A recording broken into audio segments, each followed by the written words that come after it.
मात्र एक ही मांग है, पुरानी पेंशन बहाली। क्योंकि कर्मचारियों की पुरानी पेंशन छीन ली गई है सरकार द्वारा और इसके लिए हम लोग बार बार धरना और प्रदर्शन कर रहे हैं, परंतु यह सरकार मानने को नहीं तैयार है। आज हम लोग एक दिवसीय धरना जिलाधिकारी का ये आज का धरना हमारे भारतीय रेलवे के नॉर्दर्न रेलवे में सीनियर शाखा सुल्तानपुर के अध्यक्ष एस.के. प्रजापति और सुरेश कुमार द्विवेदी महामंत्री के अगुवाई में किया जा रहा है, जिसमें राज्य कर्मचारी संयुक्त परिषद के समस्त घटक दल भाग ले रहे हैं। और इसमें मात्र एक ही मांग है, पुरानी पेंशन बहाली। क्योंकि कर्मचारियों की पुरानी पेंशन छीन ली गई है सरकार द्वारा और इसके लिए हम लोग बार बार धरना और प्रदर्शन कर रहे हैं, परंतु यह सरकार मानने को नहीं तैयार है।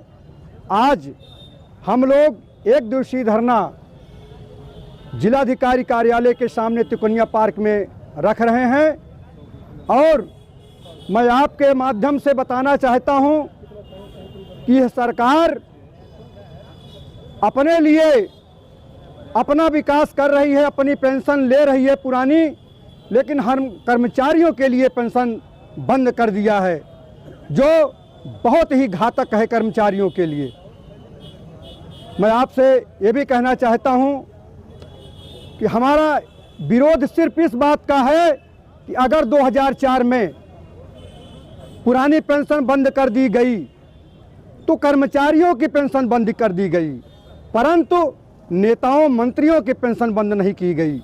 उनको 1-2 नहीं 3-3, 4-4 पेंशन मिलती है। मैं आपको बताना चाहता हूं, आपके माध्यम से किसानों को, मैं राह पे रेवड़ी पटरी वालों को बताना चाहता हूं कि अगर कोई अपने बच्चे को पढ़ाता है तो इसलिए पढ़ाता है कि हमारा बच्चा नौकरी करेगा और नौकरी के लिए अपना जीवन दांव पे लगा देता है अपने बच्चे के लिए।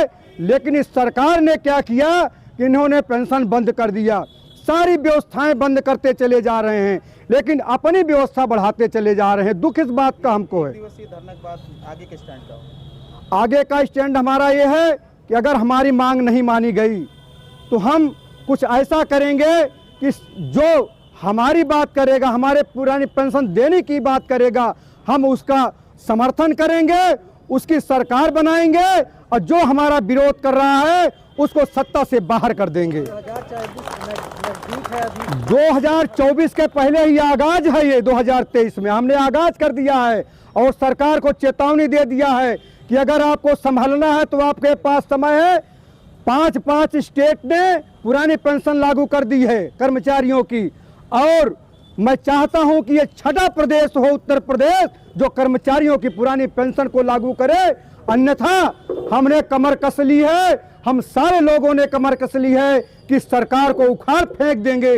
और निश्चित है हमारी शक्ति, हमारी ताकत, हमारी महिलाएं, हमारी बहनें हैं और हम सब मिलकर के एक ऐसा काम करेंगे, गली गली चौराहे पर नुक्कड़ पर के जाकर के सबको समझाने का प्रयास करेंगे कि अगर देश में लूटने का कोई कार्य कर रहा है तो सांसद विधायक कर रहे हैं और कोई नहीं कर रहा है। आपने कहा कि कई घटक के लोग शामिल हैं, इसमें लगभग कितने घटक? इसमें कम से कम 54-55 घटक के दल राज्य कर्मचारी संयुक्त परिषद के शामिल हैं। फिर भी संख्या कम दिख रही है। संख्या कम इसलिए दिख रही है कि हमने समय 11 बजे रखा है, हमारे साथी आ रहे हैं, अभी शिक्षक समाज नहीं आया है, पीडब्ल्यू विभाग आ रहा है, सारे लोग आ रहे हैं। आधे घंटे के अंदर आपको खचाखच मिलेगा।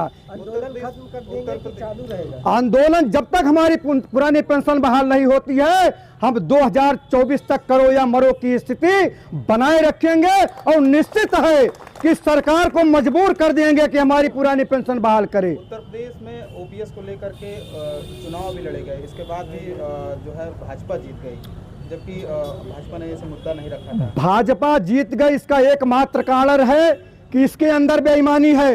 ओपीएस का मुद्दा लेकर आए, फिर भी ओपीएस का मुद्दा हमने जो उठाया था, समाजवादी पार्टी ने हम कर्मचारियों ने जिसको जिताना चाहा हमने उसको जिताया। आप जानते हैं, मैं नाम नहीं लेना चाहता हूं, ऐसी कोई बात नहीं है, लेकिन ये सरकार छल और बल से जीतती है और ये छल बल इसका 2024 में नहीं चलेगा, कतई नहीं चलेगा। पूर्व में कई आंदोलन हुए, जैसे किसान आंदोलन हुए, सेना से बिहार का आंदोलन हुआ, वो लंबे समय तक चला, और आज डेट में आप एक दिन के आंदोलन से क्या आप सफल हो जाएंगे? हमारा एक दिन का आंदोलन नहीं है भाई साहब, ये आंदोलन अनवरत चलता रहेगा। और किसानों का आपने देखा, किसानों के लिए सरकार ने जो कर्म किया, मैं आपसे बताना चाहता हूं कि आप बताइए, आप अपनी व्यवस्थाओं को बनाएंगे, आप अपने लिए सब कुछ करेंगे, लेकिन एक किसान जिसकी फसल हो रही है, उसकी फसल बिक नहीं रही है, अगर 2 रुपए में प्याज बिक रहा है, 1 रुपए में प्याज बिक रहा है, अगर उस सड़कों पे आंदोलन नहीं करेगा तो कहां जाएगा? उसी तरह कर्मचारी जिसका मौलिक अधिकार है, जो पुरानी पेंशन उसकी ही पेंशन है, उसको काट दिया गया है, अगर उसके लिए धरना प्रदर्शन नहीं करेगा तो और क्या करेगा? और हम लोगों ने ठान लिया है, इसमें सारे लोग आ रहे हैं, इसमें शिक्षक संघ है, इसमें कर्मचारी, शिक्षक, पेंशन, सारे लोग, अधिकारी लोग आ रहे हैं, और धीरे धीरे इसको इतना बड़ा किया जाएगा कि आप इस आंदोलन को आप कवरेज देंगे। मैं आप लोगों से यही चाहता हूं कि आप लोग हमारी बात को इसलिए बढ़ चढ़ के बताएं कि कम से कम आपके भी बच्चे हैं, आपके भी बच्चे, आपके भाई हैं, आपके कोई रिश्तेदार हैं, वो नौकरी कर रहे हैं। अगर इतना पढ़ करके नौकरी करके पेंशन नहीं पाएंगे तो नौकरी करने का क्या अर्थ है? ओपीएस को लेकर के अगर केंद्र में कोई भी सरकार आपकी मांगों को नहीं रखती है तो क्या करेंगे? ऐसा नहीं है, हमारे 5 स्टेट ने जब रखा है, उन्होंने बहाल किया है, तो कोई न कोई उत्तर प्रदेश में ऐसा कोई आएगा जो पुरानी पेंशन की बात कहेगा और पुरानी पेंशन की बहाल जरूर करेगा, हम उसका साथ देंगे। अन्य राज्यों में तो जाति जनगणना को लेकर विवाद चल रही है, मगर केंद्र में नहीं चल रही है, उत्तर प्रदेश में भी नहीं चल रही, तो इसी तरह ओपीएस को भी नहीं। उत्तर प्रदेश में मैं कह रहा हूं जबरदस्ती की सरकार है, कहना नहीं चाहिए, जंगल राज की सरकार है, जो चाहते हैं वही करते हैं, ये दबाने का काम कर रहे हैं कर्मचारियों को ही नहीं, जो भी बोलता है उसकी बोलती बंद कर दी जाती है, इसलिए कोई नहीं बोल पा रहा है, लेकिन हम कर्मचारियों को नहीं दबा पाएंगे। हाल ही दिनों में बिजली विभाग का भी आंदोलन चला, उन्होंने 72 घंटे का अल्टीमेटम दिया, इसके बाद जो है उनकी मांगों को कहीं अब तक स्वीकार किया गया, नहीं स्वीकार किया। उनकी हालत खराब हो गई, उन्होंने देश हित के लिए, कर्मचारियों ने, मैं भी उसमें था, देश हित के लिए, अपने भाइयों के लिए, चूंकि सारे लोग परेशान थे, त्राही मची हुई थी, ये नेता है, इनके पास पैसा है अपने घर में, तो जनरेटर सुविधा लगा लेंगे, सारी लगा देंगे, कोई गांव का गरीब आदमी कैसे लगाएगा जनरेटर? इसलिए मजबूर होकर उन्होंने विनती की कि आप धरना वापस कीजिए, हम आपकी मांग मानते हैं। कई कर्मचारियों को बाहर भी कर दिया था। उन्होंने सशर्त कहा है कि जितना हमने सस्पेंशन किया है, बर्खास्तगी की है, सारे लोगों को हम जो है बहाल करेंगे, उन्होंने सशर्त कहा है। मजबूरी है क्या? उनकी मजबूरी क्यों नहीं है, वो नहीं जानते हैं।